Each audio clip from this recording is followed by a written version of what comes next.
যাচ্ছে বৃষ্টি হলে আজকে মাথার উপর ছাউনির ব্যবস্থা করে রেখেছিল, যদি বৃষ্টি হয় তাহলে নাটক বন্ধ হবে না। এমন এমন একজনকে আমরা ভাগ্যবান যে এমন একজনকে পেয়েছি এবং তার স্ত্রীকে পেয়ে গেছি এখানে অভিনয়ের জন্য। ধন্যবাদ। এবার দ্বিতীয় নাটক আমরা শুরু করতে যাচ্ছি। দ্বিতীয় নাটক এক্ষুনি করবেন না 5 মিনিট আবার সময় পাবো? স্টার্ট করছো তো? ঠিক আছে। হ্যাঁ হ্যাঁ আবার অন করলাম, অফ করে অন করলাম। আগে বলবি তো? কেন? আর অন্যরা খাটলাম আমি তো জানবো, তো স্ট্যান্ড লাগাচ্ছে ভিডিও করার জন্য। নমস্কার, আশা করি আপনারা আমাদের প্রথম নাটকটা এনজয় করেছেন। আমরা শুরু করছি আজকের দ্বিতীয় ও শেষ শ্রুতি নাটক রসময়ী রসিকতা। অভিনয় রয়েছেন প্রদ্যুৎ চৌধুরী, বিজয় সাউ, সুরজিৎ প্রামাণিক, সমন্বিতা সাহা, দোলা চক্রবর্তী, নবজিৎ দত্ত, শিল্পী দত্ত, অরিন্দম বাছা। প্রভাত কুমার মুখোপাধ্যায় রচিত গল্পের শ্রুতি নাট্যরূপ দিয়েছেন বিপ্লব গঙ্গোপাধ্যায়। মিউজিক সমর দত্ত, নির্দেশনায় প্রদ্যুৎ চৌধুরী। শুরু করছি শ্রুতি নাটক রসময়ী রসিকতা।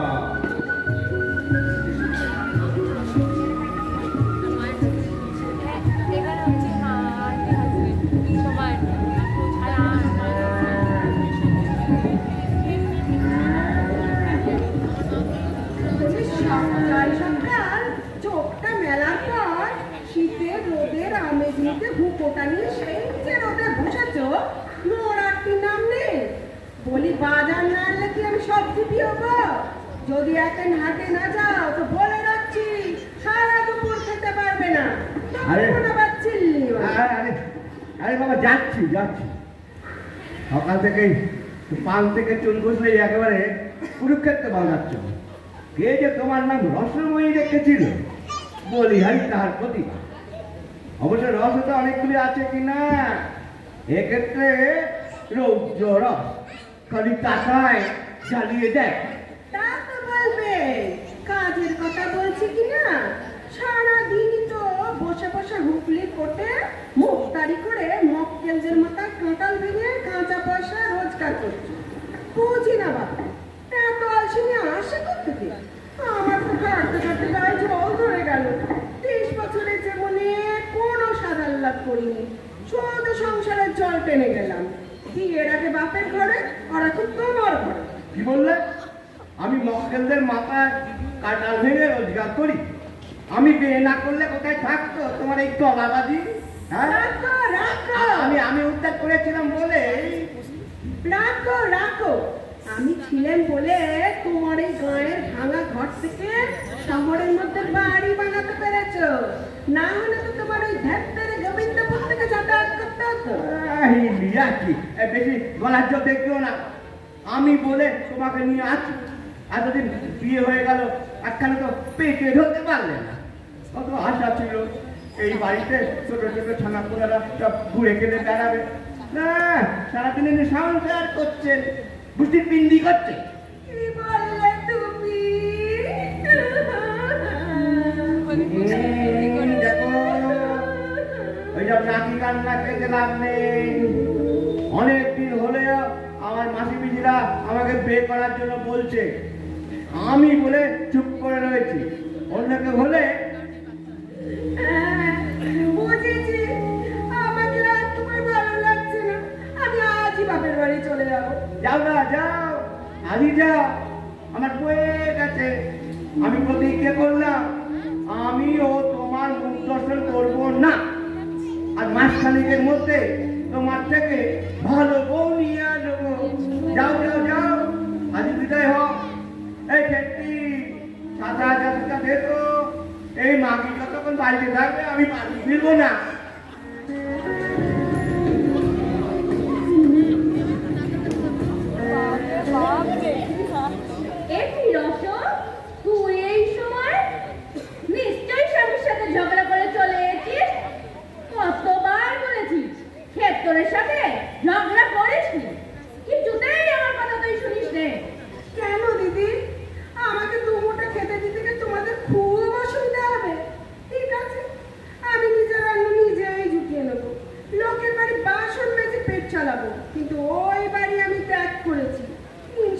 কিনা আমি পাঁজা, আমার ছেড়ে আবার বিয়ে করবে?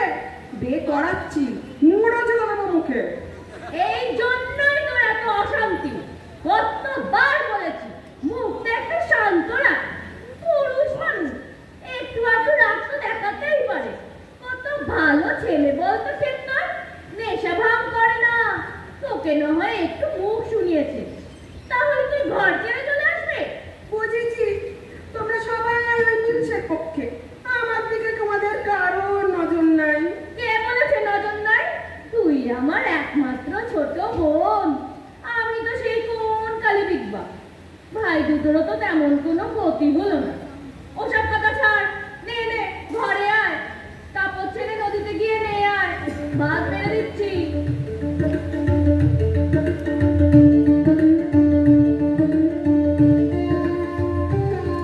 রসো, ও রসো, নদীর ঘাটে কি সব বলেছে কথা শুনে এলুম রে। কি কথা দিদি? ক্ষেত্রে পাড়ার এক ছেলে আমাদের স্কুলে পড়তে আসে, ওই দিল খবরটা। আমি তখনই সন্দেহ করেছিলাম, হায় হায় এবার কি হবে রে। আরে বাবা, কি হলো? ওই ছেলেটাকে ডেকে হাতে একটা মিষ্টি দিয়ে জানতে পারলাম আমাদের ক্ষেত্র আবার বিয়ে করছে। ওদের ক্লাসে সুরেশ বলে একজন ছেলে পড়ে, চুচুড়ায় তার মামার বাড়ি। তারই মামাতো বোনের সাথে নাকি বিয়ে। তুমি ঠিক শুনেছো? হ্যাঁ রে, ওই তো আমাকে বলেছে। ডিস্ট্রিক্ট পর্যন্ত হয়ে গেছে। তার বাবার নাম কি?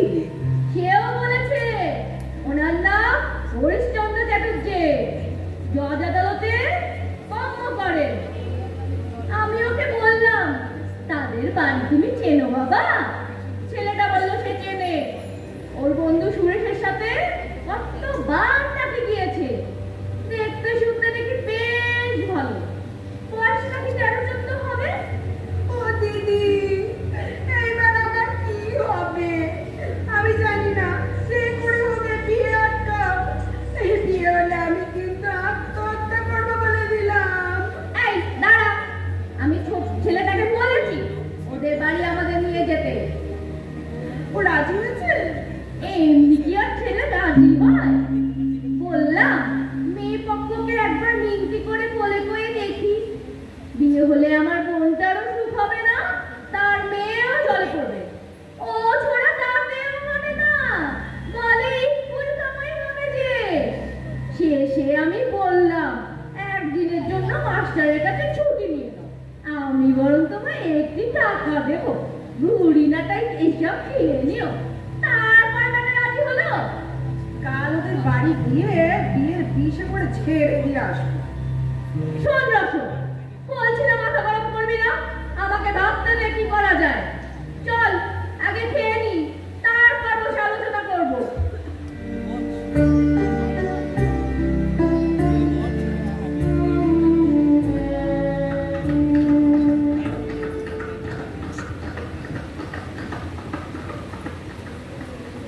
ও ভাই, হরিশচন্দ্র চ্যাটার্জির বাড়ি কোনটা বলতে পারেন? হ্যাঁ, ওই তো মোড়ের মাথায় হলুদ রঙের দোতলা বাড়িটাই হরিশ মুড়ির বাড়ি। একটু এগিয়ে গিয়ে দেখতে পাবেন। ওরসো, মনে হচ্ছে এই বাড়িটাই। চল ভেতরে চল। এই এই, তোমরা কারা গো? আমরা হালিশহর থেকে তোমাদের সাথে দেখা করতে এসেছি গো। এসো ছিল, এসো বসো। কি মনে করে বাঁচা? শুনলাম তোমার নাকি মেয়ের বিয়ে। হ্যাঁ বাছা, ঠিকই শুনেছ। এই 20 মাস দিন স্থির হয়েছে। বেশ, তা পাত্রটিকে? ক্ষেত্রমোহন চক্রবর্তী। হুগলিতে মুক্তারি করেন, খুব ভালো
কে?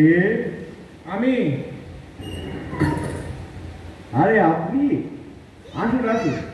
তা হঠাৎ কি মনে করে? কোনো বিপদ নয় তো? সবই তো শুনলে। দেখো ক্ষেত্র, আমি তোমাকে আমার কন্যা দান করতে পারবো না। সে খুনে মেয়ে মানুষ, বিয়ে দিলে আমার মেয়েকে খুন করে ফেলবে। তুমি অন্য জায়গায় চেষ্টা করো। কিন্তু কোনো কিন্তু নেই। ওই মাগির ঝাঁটার বাড়ি খেয়ে আমার পরিবার বিছানা নিয়েছে, আমাকে দিয়ে দিব্যি করিয়ে নিয়েছে তোমার ঘরে যাতে মেয়ে না দেই। আমার কিচ্ছু করার নেই। বেশ, আপনি যেমন আজ্ঞা করেন। হ্যাঁ বাবা, আমি চলি।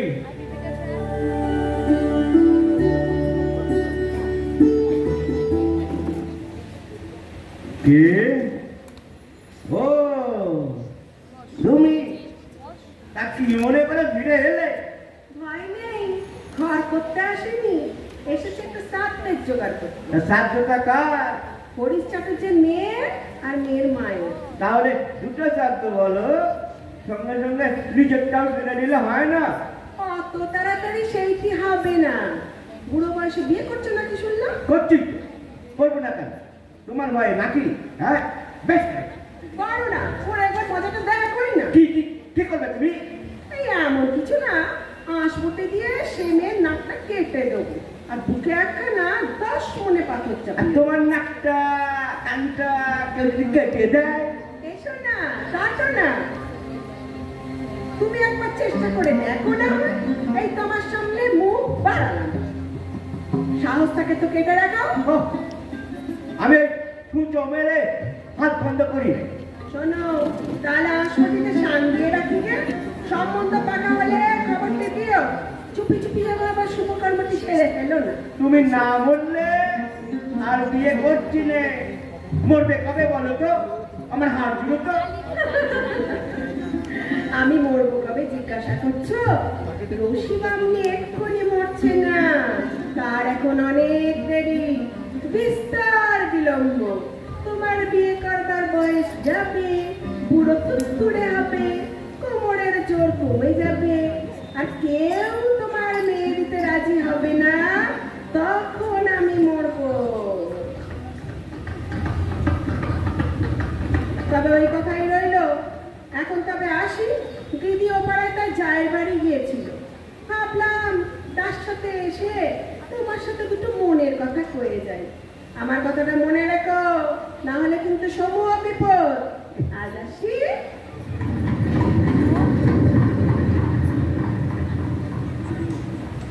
টেলিগ্রাম।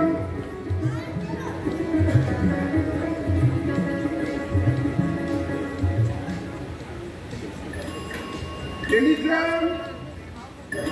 টেলিগ্রাম। ক্ষেত্রমোহন চক্রবর্তী।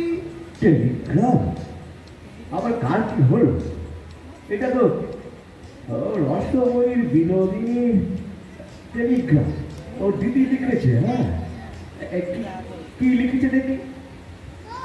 তোমার স্ত্রী রসময়ী মৃত্যুসজ্জায় শায়িত, তুমি এক্ষণে হালি শহর আইসো। সর্বনাশ! তাহলে আমার কথাটাই সত্যি হলো। আমাকে এক্ষুনি যেতে হবে। এই খ্যান্ত তাড়াতাড়ি আমার জামা কাপড় গুছিয়ে দে। হুগলিতে তোর বৌদিদির বাড়িতে যাবো, ওর খুব শরীর খারাপ রে। এই হরি, একটা ঘোড়া গাড়ি ডেকে দে রে।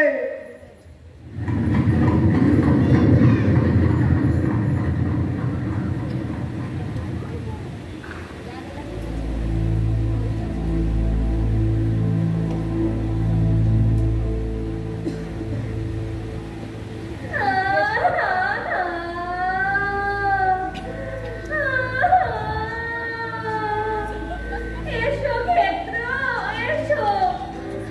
এলেন তো সেই এলেন, পাগল লাগো। তোমার পথ চেয়েছে, আমাকে বসে থাকতো। তোমাকে যে বড় ভালোবাসতো মেঘা গো। অভিমান নিজেকে শেষ করে দিল। শেষে বেশ কমিলে মারা গেল।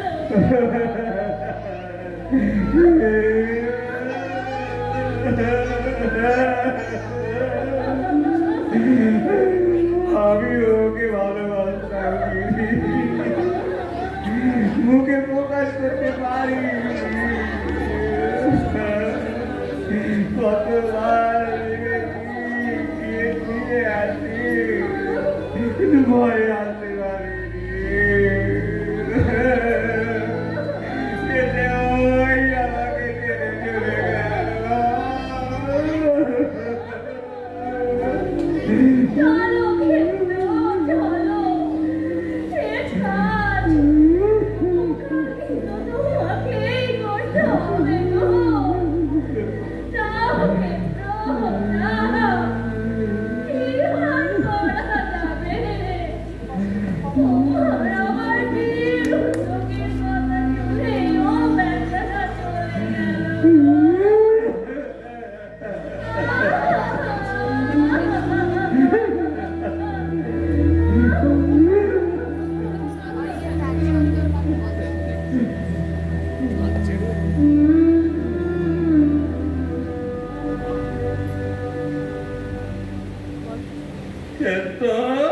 তোমার স্ত্রী তো গত হয়েছেন প্রায় 1 বছর হলো। কতদিনের একা একা হাত পুড়িয়ে খাবে? এবার বিয়ে করো, তোমাকে তো বংশ রক্ষাও করতে হবে। বেশ, তোমরা যা ভালো বোঝো করো। শোনো, আমি তলে তলে খোঁজ করেছি, একটা ভালো পাত্রীর সন্ধান আছে আমার। মেয়েটা ডাগো, দেখতেও ভালো, তাছাড়া মেয়ের বাবা একটা বড় জমিদারের নায়ে, তাই অধিকার মামলা মোকদ্দমা গুলো তোমার করায়ত্ত হবে। তোমার সব দিক থেকেই লাভ, ডাগর বউও পাবে, আর সাথে অনেক টাকা রোজগারের সুযোগ। তুমি একবার দেখে এসো। মেয়ের বাপ রজনীকান্ত ঘোষাল ইংরাজি লেখাপড়া জানালো। না না না না না, তার দরকার নেই। তুমি দেখেছ, তাতেই হবে। দিন ঠিক করো। চিঠি আছে, চিঠি আছে ক্ষেত্রমোহন চক্রবর্তীর নামে। আমি ক্ষেত্রমোহন, দিন আমাকে। হ্যাঁ, কাজ চিঠি? না না, এ হতে পারে না। আমার মাথাটা কেমন ঘোরাচ্ছে। কি হলো, কি হলো ক্ষেত্র? কার চিঠি? কোনো দুঃসংবাদ? পরে দেখো। দেখি। সাধারণ পাতলা চিঠির কাগজে বেগুনি রঙের ম্যাজেন্টা কালি দিয়ে লেখা। চিঠিতে স্থানের নাম নেই, তারিখ নেই। শ্রী শ্রী দুর্গা সহায়, প্রণাম পূর্বক নিবেদন।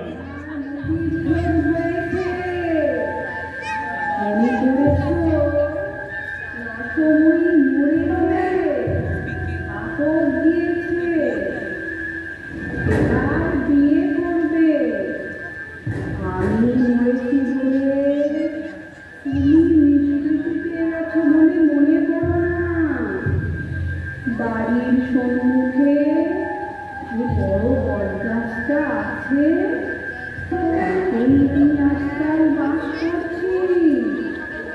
তুমি কি করো, কোথায় যাও, সমস্ত আমি সেখানে বসে দেখি।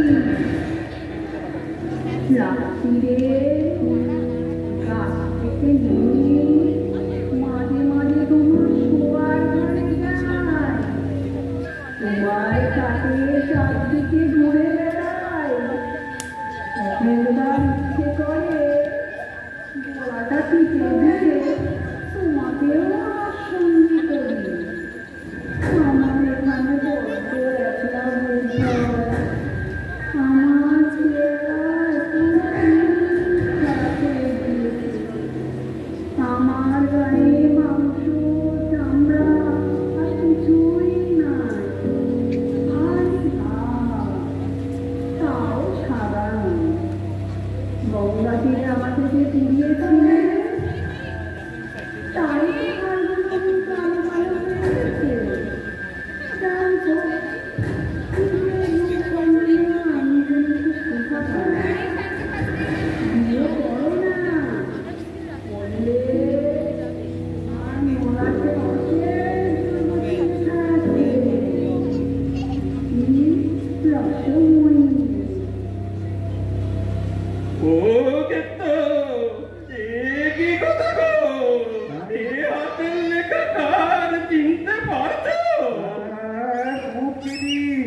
তারই হাতের লেখা।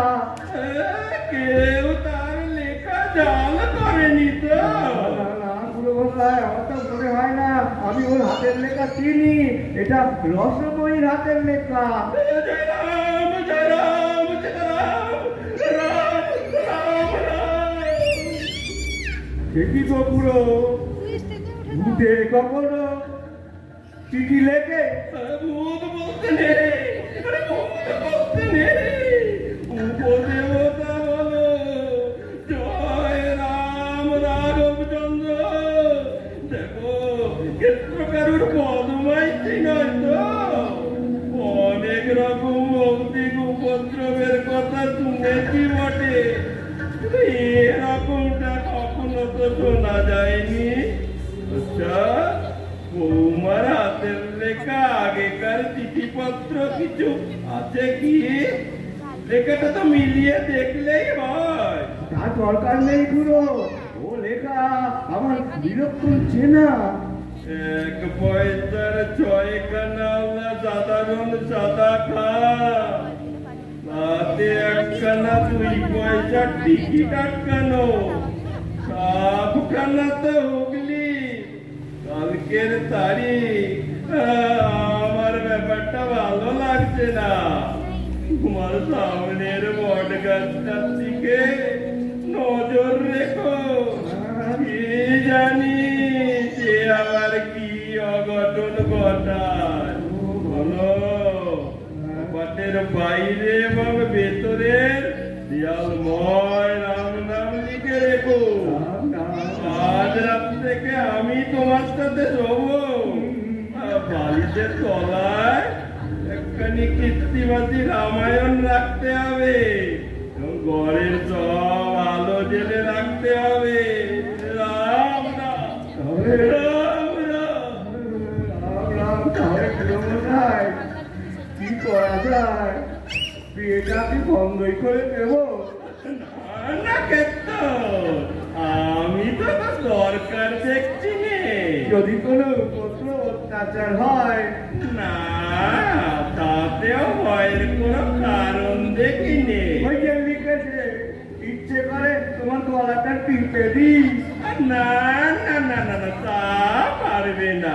হাজার হোক স্বামী তো বটে, আর নিজের স্বামীকে কি কেউ গলা টিপে মারতে পারে?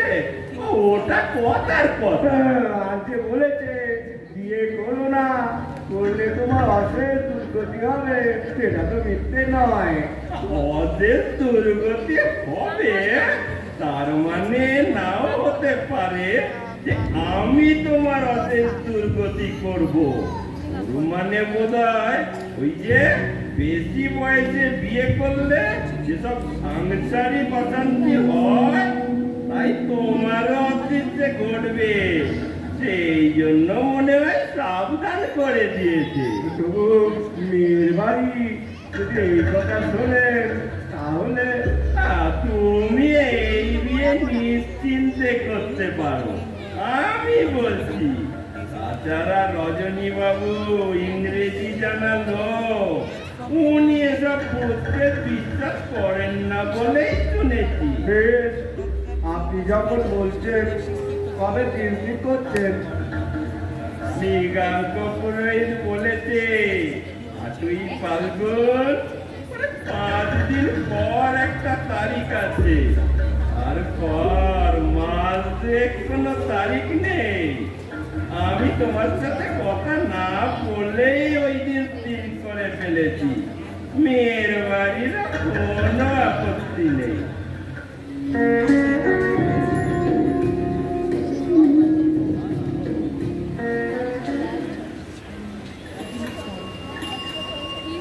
বাবু চিঠি আছে। আমার চিঠি? ও খুড়ো, রসময়ীর চিঠি। আমার দিকটা বন্ধ হয়ে যাচ্ছে খুড়ো। প্রণাম পূর্বক নিবেদন, তোমার অভিশাপ হয়েছে, আশীর্বাদ পর্যন্ত হয়ে গেছে। তুমি মনে করেছ আমি তোমায় যে পত্র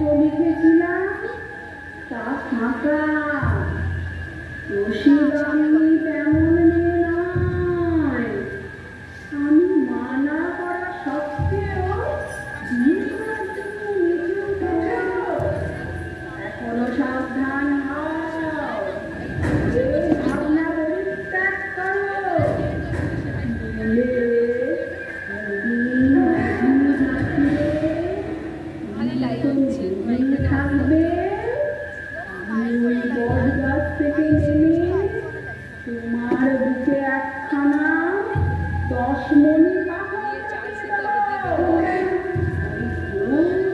ভাঙবে না।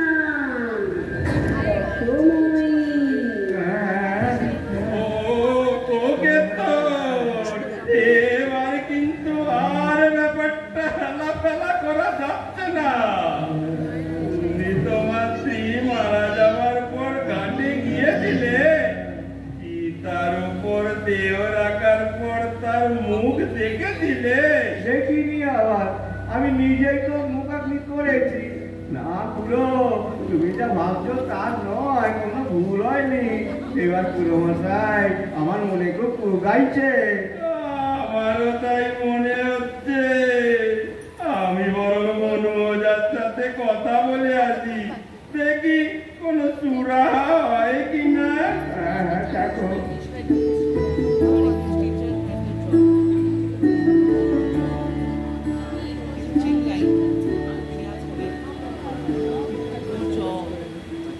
দেখো কিন্তু ব্যাপারটা ক্রমেই গুরুতর হয়ে দাঁড়ালো। বিয়েটা এখন না হয় বন্ধই রাখা যায়। আমার মতে বছর পূর্ণ হলে গয়ায় গিয়ে একটা পিণ্ড দিয়ে এসো, উদ্ধার হয়ে যাবেন। বছর পূর্ণ হতে তো আর বেশি দেরি নেই, আর মাসখানিক হলেই হয়। তখন নির্বিঘ্নে শুভকর্ম শেষ করা যাবে। এটা আমিও ভাবছিলাম, কিন্তু মেয়ের বাড়ির লোকজন মানবে কি? ও নিয়ে ভেবো না, আমি মেয়ের বাবা রজনী বাবুর সাথে কথা বলে রেখেছি। উনি রাজি হয়েছেন। বলেছি গয়ায় শ্রাদ্ধ সেরে তবে আমার ক্ষেত্র বাবু বিয়ের পিড়িতে বসবে। আমিও তাই ভাবছি। হাতে একটা মস্ত মোকদ্দমা আছে, দিন 15-এর মধ্যে ছেড়ে আমি গয়া যাব।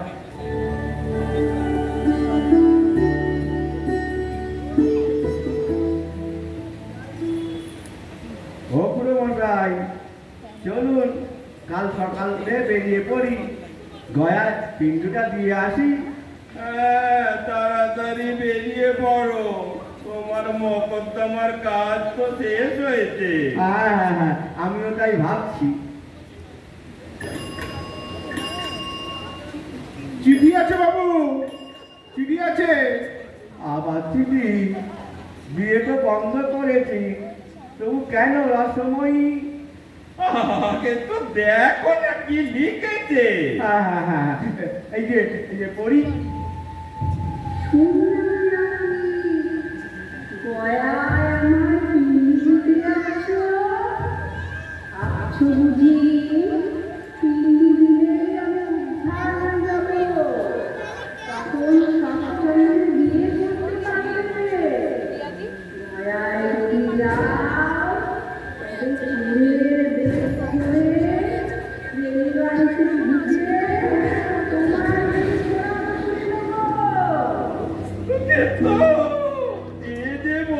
বিপদ দেখছি, বিয়ে করার কল্পনা তোমায় পরিত্যাগ করতে হবে।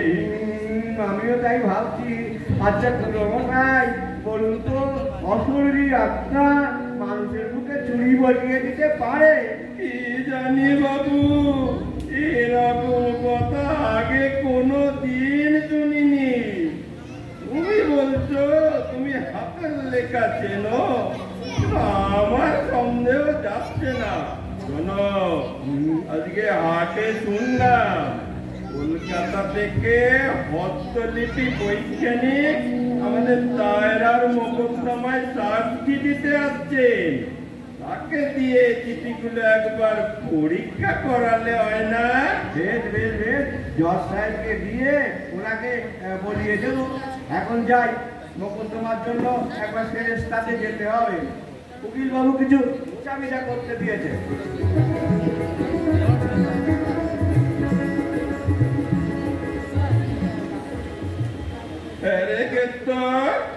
হাতের লেখা সাহেবের কাছে চিঠিগুলো দিয়েছিস? হ্যাঁ পুরো, সাহেব মতামত জানিয়ে দিয়েছে। পরীক্ষা দিয়ে চিঠিগুলো এবং আসল পত্রগুলো সমস্ত এক হাতের লেখা।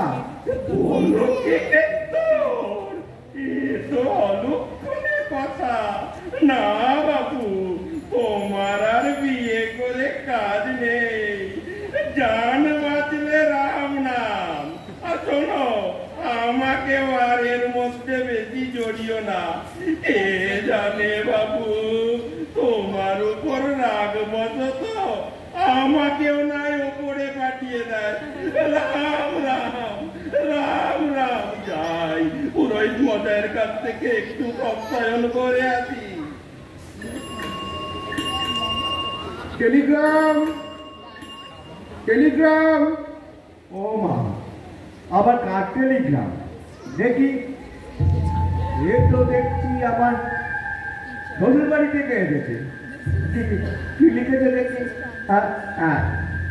শ্বশুর বাড়িতে মহা বিপদ উপস্থিত, দোল উপলক্ষে বাজি পোড়াতে গিয়ে একটা বোম ফুটে গেছে, আর তাতে ছোট সম্বন্ধী সুবোধ উড়ে গেছে। তাকে হুগলির হাসপাতালে ভর্তি করা হয়েছে। আমাকে শীঘ্র যেতে বলেছে। হ্যাঁ হ্যাঁ হ্যাঁ, ঠিকই তো। এই সময় আমি না পাশে দাঁড়ালে আর কে দাঁড়াবে? আমি আজই যাব।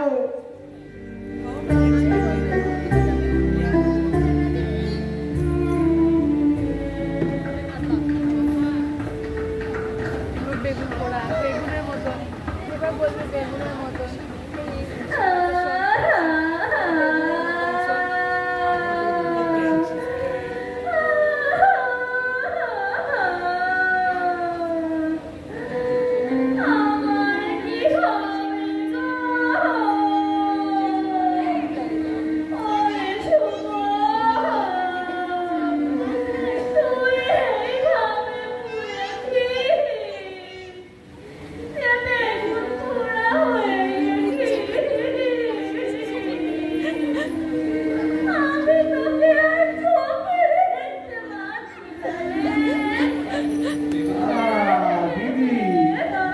হাসপাতালে বলে মরা কাটা কেঁদো না, ডাক্তারবাবু তো বললেন ওষুধপত্র দেওয়া হয়েছে, ও ঠিক হয়ে যাবে।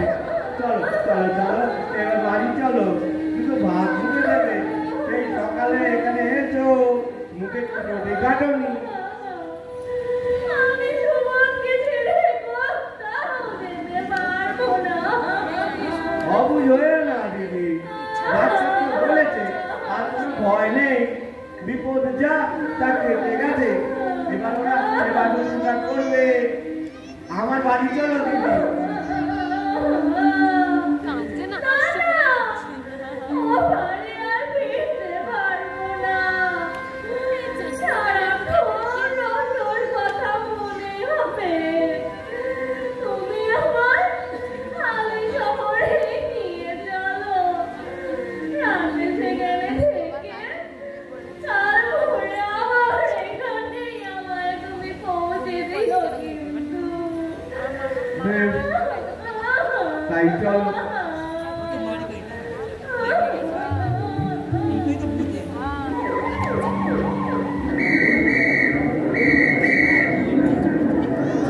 ইচ্ছা করে কাঁদো কাঁদো, কে আছো? আরো কাঁদো। দরওয়াজা খোলো, দরওয়াজা খোলো।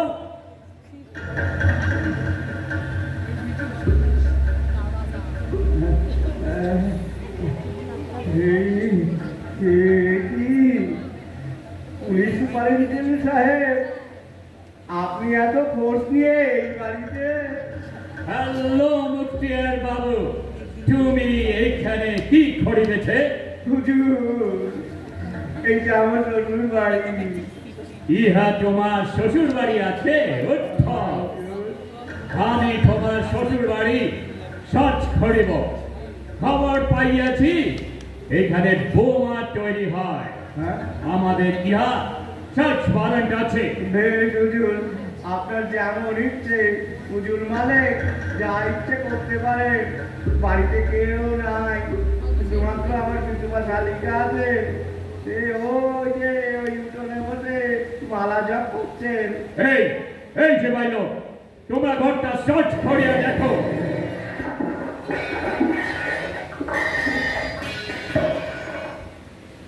হুজুর কিছু তো পেলেন না, আর যেসব জিনিস পার করলেন সেগুলো আমি একবার দেখবো। হ্যাঁ হ্যাঁ, নিশ্চয় দেখো। আমরা ভুল খবর পাইয়াছিলাম, সাজ খড়িয়া কোনো বোমা পাইলাম না। সরে মুখিয়ার বাবু, এই জিনিস গুছাইয়া তুলিয়া রাখুন, ঠিক আছে? হুজুর, মাই বাপ, আপনি ডিউটি করছেন, এতে মনে করার কি আছে? আমি ছুটিয়ে নিচ্ছি। কি আছে দেখি। পানপত্র, কালীঘাটের পথ এবং একখানা আটশোর গণেশ মূর্তি, জমিদারের খানকত পুরাতন দাখিলা। আর এটা একটা পুরনো চিঠির ফাইল, আর খানকত ঠিকানা লেখা সাদা খান। বুঝেছি, চিঠিগুলি সব বেগনি রঙের ম্যাজেন্টা কালিতে লেখা, আর সব কটাই রসময়ীর হস্তাক্ষর। হ্যাঁ, কি লেখা আছে দেখি? গয়ার পিণ্ডদান করে এসেছো বলে মনে করো না আমি তোমার কোনো অনিষ্ট করতে পারি না। এখনো বেশি বাঙালি তোমার ঘর মটকাতে পারে। দেখি তো আরেকটা। শুনলাম বিবাহের দিন ছুরির হইয়াছে, এখনো সাবধান। কি সর্বনাশ!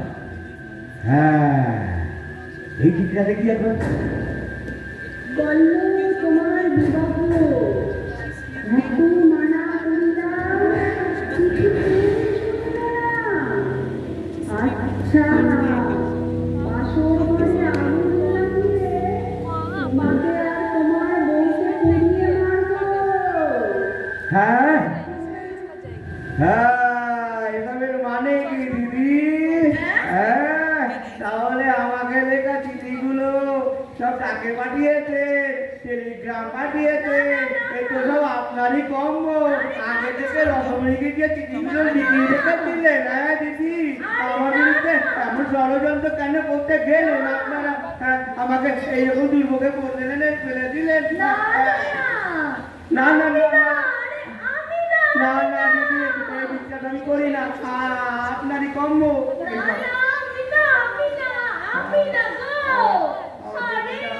আমার জীবনে পুরো খারাপ হয়ে গেল।